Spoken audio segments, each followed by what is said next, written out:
Okay. I believe we'll go on to our next agenda item, which is, I believe, number 11, general session legislative priorities. Deputy Superintendent Stallings. Run. Thank you. I should have hopped up here knowing it was coming, but that was lovely to hear from all of you. Angie Stallings, Deputy Superintendent of Policy. Happy to be with you here today. We have one policy request that actually is related to one of the business cases that you already approved. It's related to the pupil transportation business case. It's number 7 on your 10 priorities. As staff were revising the pupil transportation business case, they realized that there's been an issue that came up related to an amendment that was made last session regarding the calculation of the 85% that the state provides to each district. And when they changed that language, what it unintentionally did was eliminate the incentive for districts to be more efficient in how they spend their money. And so what staff are recommending and requesting is that we work with the legislator to allow the State Board of Education to take a portion of those state pupil transportation funds to distribute them to districts who that demonstrate efficiencies in how they implement their transportation programs. So it's sort of not new, but it is new in the sense that it's related to one of our existing board-approved business cases and one of the top 10, but the previous description of the business case did not include a policy request, and this would be the policy change that we'd be recommending to help support our districts be efficient. I would be seeking a motion. I'll make that motion. Is it written somewhere? I was trying to look for it. In Or do I the agenda memo, I The believe. board directs staff to work with legislators on potential amendments to Utah Code as proposed. So moved. Second, 2 seconds. Okay, any discussion? Board Member Straight, do you want to speak to your motion? No. Thank you. Any discussion? Board Member Earl?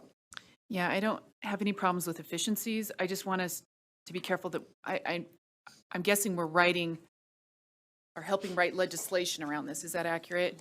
And I hope we're efficient and keep it simple in how we're asking districts to do this. In other words, I'm concerned that this actually becomes cumbersome for districts. We don't have the language yet, right? We don't. Would you like me to respond? Yes, go ahead. No, we don't have the language, although I do know from experience talking to Morgan School District as an example that last year's language change did impact Morgan specifically in the sense that some of our districts who were very efficient were receiving a pot of money, but now with the new language, they're limited to actual money spent. It's hard to explain, and I know that Ron Richfield or Deputy Jones would be able to explain better, but it's simply to set aside this pot of money in order for USBE to provide funding to incentivize those efficiencies now that the language was changed, which wasn't, I believe, a language change that we requested last year, and I don't think it was an intentional. I don't need the details. All I'm saying is I don't want to make something hard even harder, right? That's the only point, is I just hope that as we're doing this, we're really cautious that our language does not complicate it so no one understands it, but maybe 2 or 3 people. Does that make sense? That's all I'm asking. So who's ever working, I don't know if it's Ron or who, but that we're just careful. So. Absolutely. Oh. Okay. So the motion before the board is that the board directs staff to, go ahead, Vice Chair Davis. Are you saying if we're going to talk about this in the next agenda item, but we have to vote on it now, do we need more, can we get the information before we vote? Go ahead. I think that the later discussion is really about the revised business case related to the $12 million and kind of the funding side of it, which will speak to maybe more of the specifics of how the set aside will either be distributed, et cetera. we just have, this is specifically is about the policy request. So, and then the later one is where they'll talk about the money part of it. Thank you. Vice Chair Davis? I just want to ask my question now then. So are we certain that this was an unintentional change? Because these transportation dollars, you all know how I feel about unfunded mandates. And this is an underfunded mandate, and it takes monies directly out of instruction. And I don't want to mess with things if something was done intentionally because there were bits and pieces that, we're unaware of. Chair, Go ahead.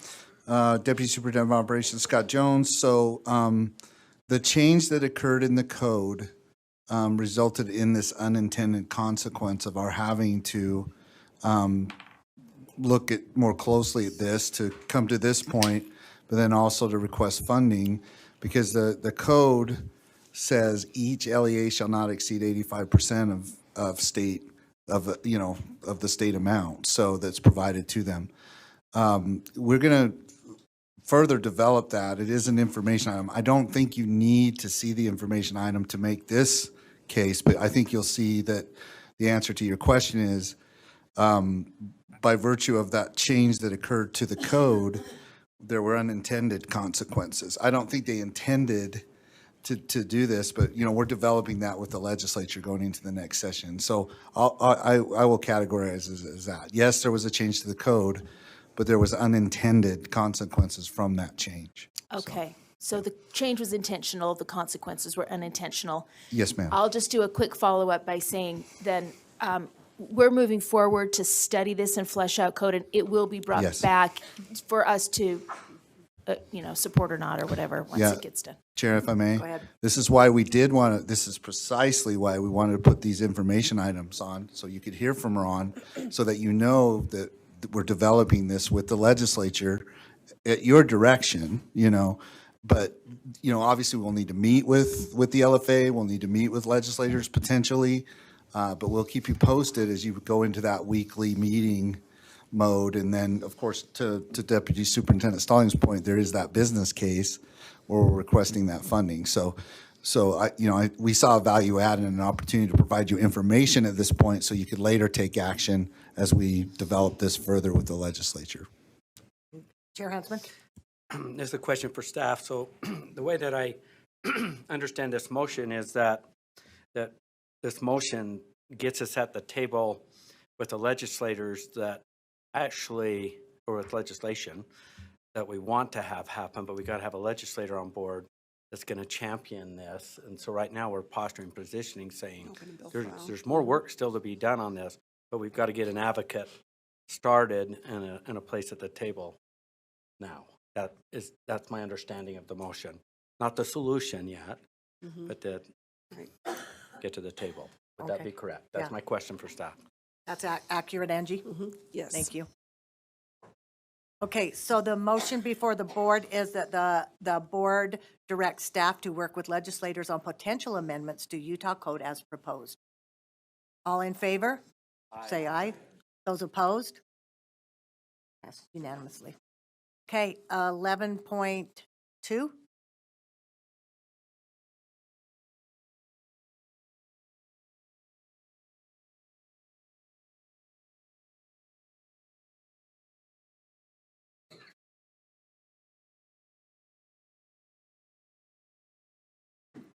Well, Mr. Dell, we're happy to see you. How many officers usually leave? There's room for you there. Okay, I don't know who's going to present this information, but introduce yourselves, please.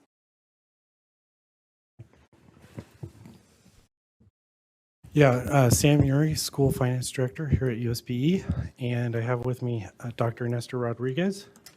Hello, Nestor Rodriguez, economist, USB. And we'll introduce Dale as well. He'll be speaking next, but Okay, Dale Frost. Hi, Dale Frost, Minimum School Program Administrator. Okay, and if we can ask that the backup titled TC 23 November 2022. Chair, if I may? Go ahead. So we've had a lot of interest, obviously, from board members on, what's the revenue status. Our economist is going to present that to you so that you at least have a baseline understanding of the revenue that was brought in that will ultimately develop into the appropriations to public education, okay? I would like to emphasize at this point that if you have the opportunity to at least listen in, and we'll get you the date, we always do, of the Executive Appropriations Committee and their meeting, I believe it's on December 15th, but I'll double check. If you have the opportunity to do that, that's a really big meeting because that's where they really get into, how much goes to public ed and things like that. But we wanted to just take this opportunity to provide you at least a baseline, and Dr. Rodriguez is about to do that very well. So, Thank you. I just wanted to remind you, board members, this is an information item only. Go ahead. Good afternoon, board members. So it's going over the November report, monthly state revenue snapshot. General income tax funds revenues were 3.45 billion, which is it represents a year-over-year increase of 14.2 billion, or 14.2%, excuse me. The target rate was negative 4.1%. Again, so the year-over-year increase was over what was expected. Final numbers. Major economic highlights of the final numbers were the general fund was a surplus of 130 million, and this was bolstered by inflation, excess savings, and shifted consumption habits. Income tax fund surplus was 1.2 billion, and this was bolstered by high final payments from 2021 tax year due to this housing market and the stock market. So that was a final payment, or that was surpluses respectively for general and income tax fund. Specifically, the general fund in November, so this is leading up to November or into November, the first 4 months, total collections of 1.4 billion, which represents a growth rate of 14.5% again. And this is specific to the general fund, which is over the anticipated target rate, which was a negative 4.7%. And then with regard to the income tax fund, the growth rate, the total collections was 1.8 billion. The growth rate was 14.2%, and target rate, again, negative 3.7%. So this was, again, over what was expected. Overall, in terms of the general and income tax funds, things to think about, economic highlights, and some of them are alluded to more specifically in the previous report in October. But even just now, just yesterday, for 2 days ago, third quarter GDP was revised upward from 2.6% to 2.9%. So obviously, this is a macro estimate. Nevertheless, the ramifications trickle down to regional economies and local economies. In our area, if notable exceptions from in as far as our area is concerned was the corporate income tax rate in October and November shrank, it contracted. As far as spending considerations go, and in line with probably the governor's report or announcement about surpluses, we think about one-time spending versus ongoing spending. $1.2 billion in income tax fund was buoyed by stock market and real estate capital gains, and those have been described as anomalies. Consideration would be maybe a one-time spending position is ideal or optimal here, given that there's various anomalies, and I'm not even referring to probably the last few years with COVID spending or COVID funding, and other considerations, inflation, for example. And as far as the macroeconomy, again, this is how it trickles down. The Fed chair did speak yesterday and mentioned Fed Chair Powell and the Federal Reserve Chairman that they may slow interest rate increases in December and in the future. And there was a positive stock market reaction. And then today, for example, and there are a couple of reports, inflation has moderated, and job growth has been the lowest in a while.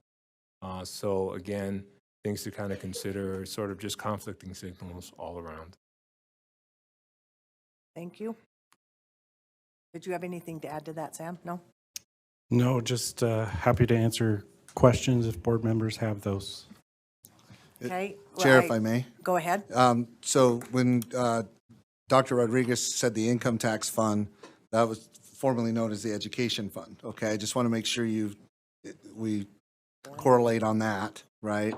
And then public education does get funding from the corporate tax. So his point about how that detracted or went backwards is impactful, right? Also in your backups is the governor's announcement of the surplus. So again, this is high level, right? Because we feel strongly that if you read over this, things will likely make more sense when you hear, the EAC presentations or you hear me talking when we start to get really down into the details about available revenue, where we stand with your prioritization of your business cases. This is all at your direction, right? And your approval of what we pursue based on what we're provided by the legislature for revenue. So just wanted to clarify our key takeaways there, okay? Thank you all. Any Thank you. questions, ma'am? I don't see any questions. We can go to the next item. Okay.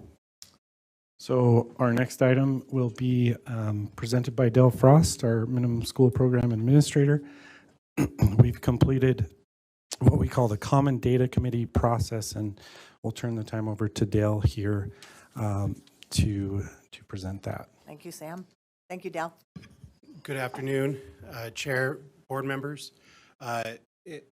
So as Director Yuri mentioned, we are through another Common Data Committee process. It's always a big lift every fall.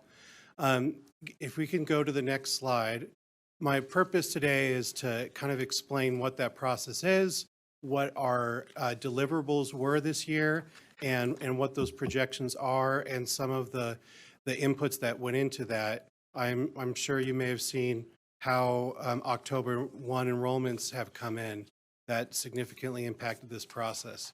Happy to answer any questions you may have, but this factors into, we can go back to the last slide. This factors into what goes into the base public education budget and what is available for increased spending above that. So who makes up the Common Data Committee? Well, it's the Legislative Fiscal Analyst's Office, the Governor's Office of Planning and Budget, the State Board of Ed, and Utah State Tax Commission. And the purpose is at the staff level that we all come to consensus agreement on what we think, where property taxes will go, where enrollments will go, so that we're not debating different numbers. Having worked in other states where there are not consensus estimates, it's a mess. And I'm very grateful for this process here. Next slide. So what were the deliverables? Well, for this year, we need to have by LEA October 1, 2023 enrollment projections. Where will Alpine come in versus the smallest charter school? And we go through a pretty rigorous process to come up with those projections. Where will property taxes come in, which is even more challenging this year. As you know, property valuations have been going up very dramatically, and those things feed into our basic school program WPU estimates. And that's what makes up the base budget, the bulk of the base budget funding. Next slide. So I'm not going to go over this slide in a lot of detail, but it's mostly to kind of give you a sense of how the MSP process works. So if you see those squares in gold, that has to do with fiscal 23. It starts with, so last year in the fall, we went through the CDC process to come up with projections that we are just now through the mid-year update truing up to. So, and then when the legislative session occurs, the big change or the big data point that I need to calculate LEA allocations is what's the value of the WPU. And then those things go together to create what are called the legislative estimates. And what that means is, let's say the legislature appropriates $100 million for kindergarten.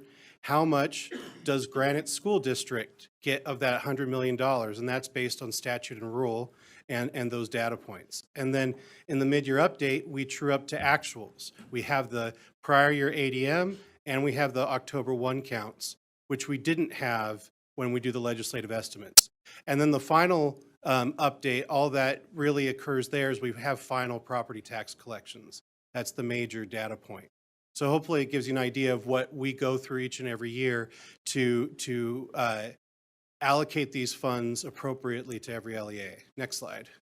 I won't go through this. This just kind of is the same kind of timing of when different data points become available. Next slide. Okay, so let's go into where the CDC landed with enrollment counts. Next slide.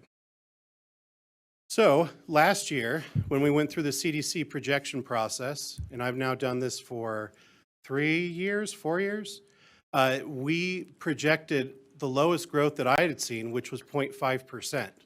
And you'll see that in the CDC projections column in the middle for fiscal 23. That's just under 679,000. Even though that was a low growth figure, it came in above what actually occurred. We thought we were going to add 3,200 kids, students in the system. Only 400 net students came into the system. Districts were actually down year over year, and charters were up slightly. And so that was a surprising thing for me. I expected enrollments to come in quite a bit more. To give you an example, when I did enrollment projections for the kindergarten class coming in next year over year, it's down 2,000 kids. It's about 5%. Just that the birth rates are down, and outgoing senior classes are often larger than kindergarten classes coming in. And so we went through LEA by LEA and came up with projections, and our overall projection is to add only 90 students out of 675,000. So it's essentially zero growth. And that is what feeds into our WPU projections, which are less than our WPU projections from last year. And so when we get to that, you'll actually see some negative growth in the WPUs, and that's just because our numbers are down compared to where we thought we were going to be last year. Any questions on enrollments?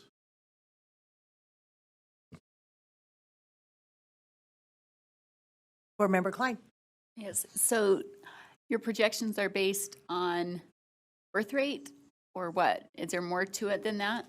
Oh, absolutely. Yeah, so some of the main factors that occur are, we look at what were the births that occurred for who are now 5-year-olds. And then the other biggest thing is trying to estimate net migration. How many people are coming into the state? What is that mix? And we bring in the Gardner Policy Institute, and they look at this county by county, and they do a lot of analysis to try to figure out where that's going. With the economic uncertainties, we also think that net migration will be down from where it was. Net migration is the only reason we've had overall student growth for the last few years. There's a whole host of factors. I don't know if there's more that you want me to go into on that. Well, I was just curious about the rates of homeschooling and how that plays into it. And are you projecting for that? Do you have some way of projecting growth of homeschoolers or decrease? We or- did look at that. I believe the percentage we used was 94% this year, and we used that percentage as a flat percentage. If I may add, that's a conversation each and every year. We look at the total student population, how many of them are attending public school versus homeschool or private school. And it has varied between 96% down to 94%, and that's where we are, that 94% are attending public school. That means 6% are not. So that's one of the factors that we look in, and we come together. They're economists. We now have Nestor, but they're economists with the governor's office. They're economists with the legislative office, and that's a lot of what they look at, day in, day out, and trying to figure out where within acceptable parameters we would land. So that's certainly a factor, because if you have more students going to the private schools or homeschool, then that would impact our numbers for public.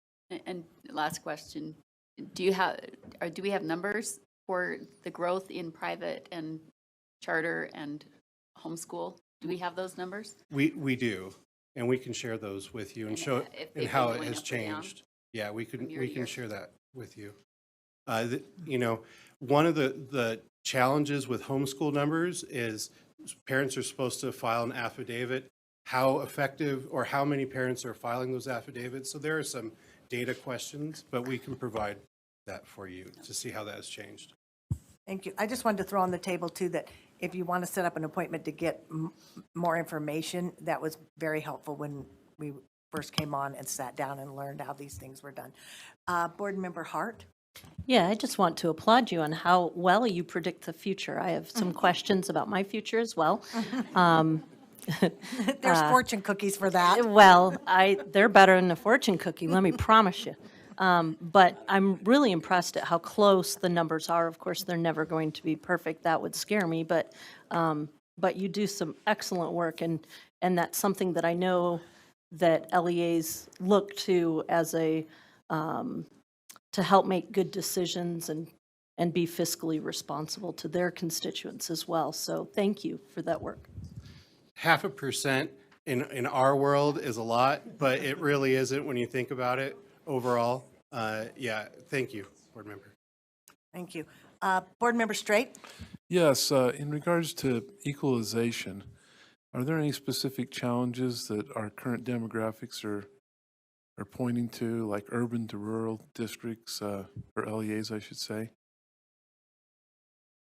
Chair, if I may ask a clarifying question, board member ahead. Straight, when you say equalization, do you mean the vote and board funds in that program, or do you mean the split between local property taxes and if you can clarify what you mean by equalization? Oh, okay. So just, there's been equalization based on each LEA as far as the funding that's available. That's what I was referring to. Fillmore's equalization bill, remember? We might need to get that chart and show them how that equalization came from the lowest to the highest and how the equalization's happening. So if I understand, yeah, so the main program to provide equalization, to try to equalize the disparities in property tax value per student is called the Voted and Board Local Levy Program. It has about $250 million in state funds, and districts levy about almost $700 million. And, to give you an idea, Park City, for example, their local levies generate more than the entire basic school program do for them. It's amazing just because of the property tax wealth per student there. And there are others that are barely scraping by. And so it's a very important part of the minimum school program. I administered those calculations, and that's one of the main reasons we have to project property tax values to try to get to what right is, but we actually true up to actual collections down to the dollar and cent at the end of the year. That amount has been going up. It used to be $40 per WPU per student.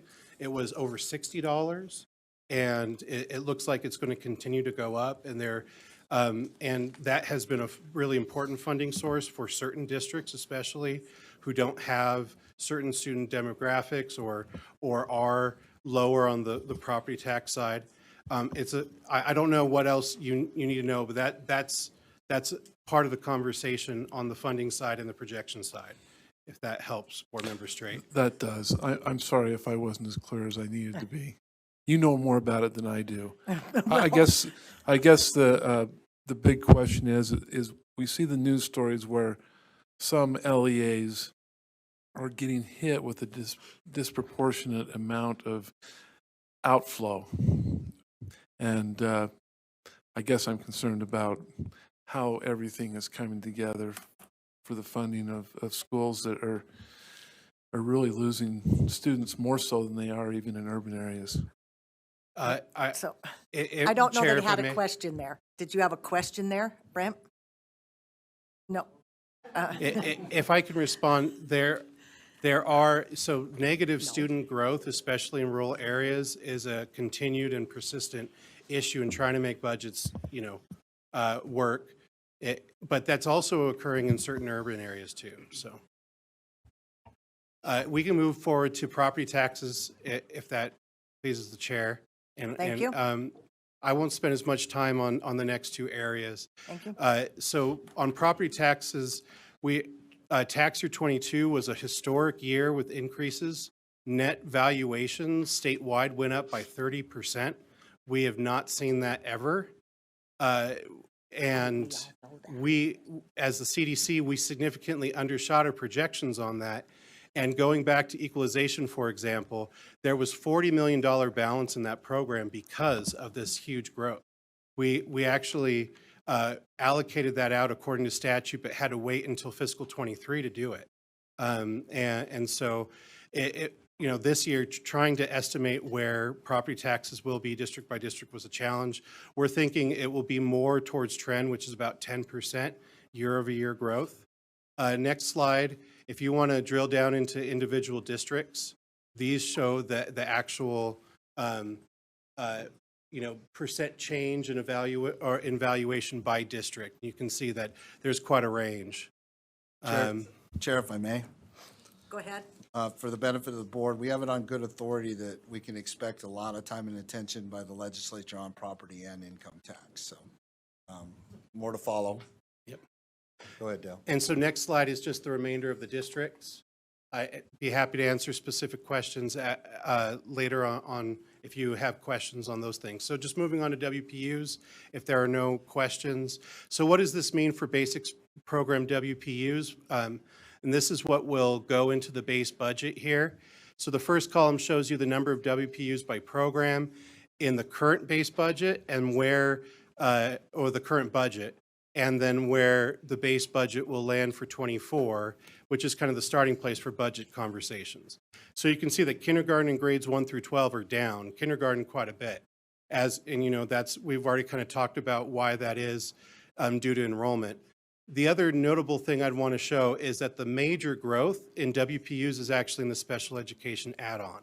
And that was because of two things, growth in the special education population, but there were statutory changes in House Bill 113 that changed that formula.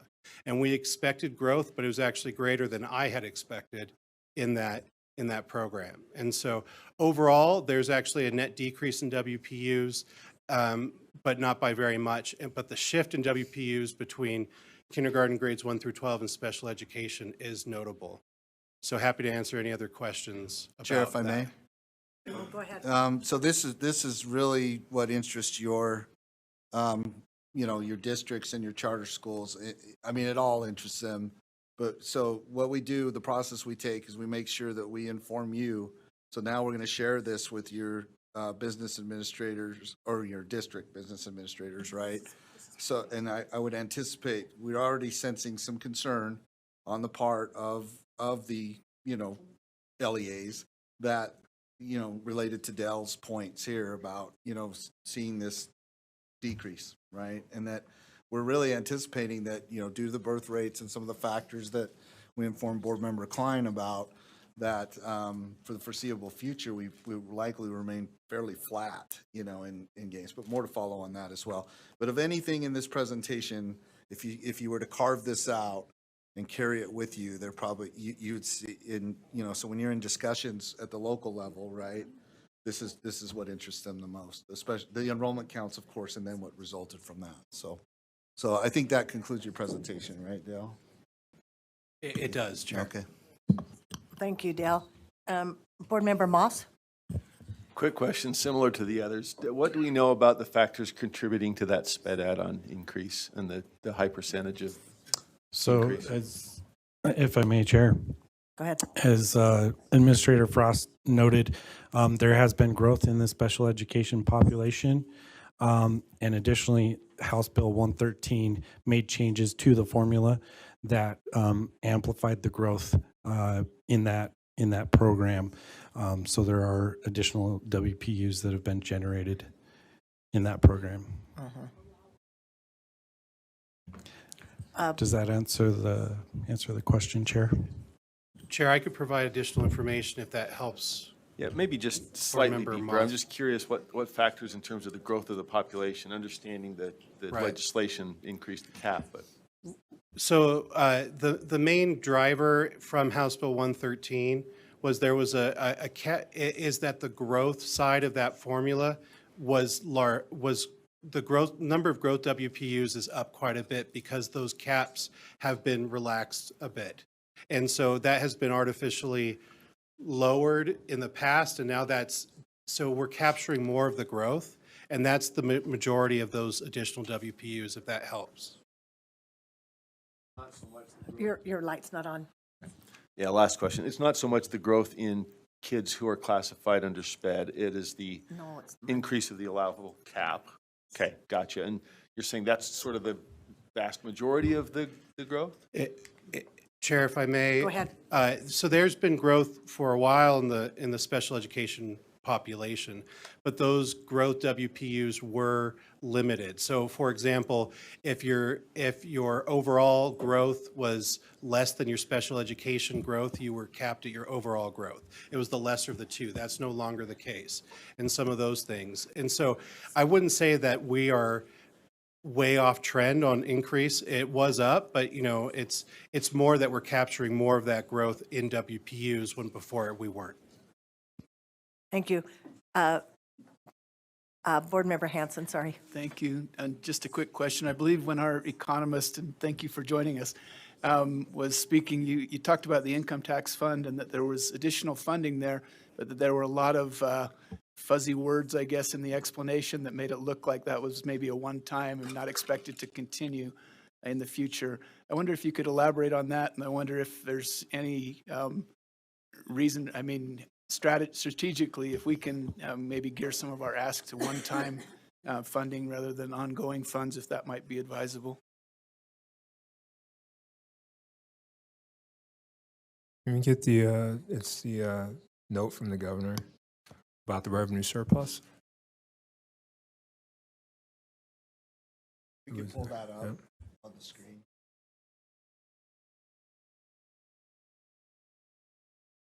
So what I was alluding to there is just they're describing anomalies and considered the stock market and real estate gains that we've recently had. And so look further up that page there, that last sentence, if you see it there at the top. And because of that, these are considered one-time, at least for the time being, one-time events that we probably wouldn't think of like continuing. And then couple that with just overall uncertainty. Some events, again, I alluded to COVID that happened a few years ago, but the after effects of it, continued conflict in Europe and that effect on certain commodity prices, inflation, which is something we haven't seen at this impactful in over 30, 40 years maybe. We just have so much uncertainty in all these events that, going alongside with this description, maybe the one-time spending is something to think about relative to something that could be ongoing, and entail further commitment. Chair, if I may. Go ahead. This is relevant. Please recall last year when we put our initial requests up to PEA, and then they asked the chairs, the PEA committee asked us to come back to them with what we could possibly fund with one-time money. I would anticipate that we're going to experience something similar to that, again, as we move together with our colleagues in the legislature, is that there's going to be heavy emphasis on one-time funding solutions, to your requests, and staff will help analyze that and provide solutions at your direction. Thank you. Yeah, I follow-up? appreciate that. Quick follow-up and just a quick plug for that school safety project that we put in. I think that's a good place to use a lot of one-time money. Thanks. Oh, I wonder if he cares about that one. Chair, how are we for time? Because we have one more presentation left, right? Quick, because we are No, pretty. we're done. No, I'm sorry, we're Oh, done for today. I'm going, I'm sorry. we're pretty slow. Nope, We're pretty I'm- behind. We're done. Okay. I'm sorry, I apologize. I do need to clarify, the pupil transportation focus is in Finance Committee tomorrow. That's my, Okay, so that's already on the docket. yeah, Okay. it's on the Finance Committee. Thank you all for your presentation, for the information. We appreciate it. Thank you I'm all. sure there will be more questions on all of this later, so. Chair, if Okay. I may quickly, just offer to any of the board members, especially those who are new, but our team is more than happy to sit down with you and to cover more of these issues in depth at any time. It's always so helpful to do that, so thank you.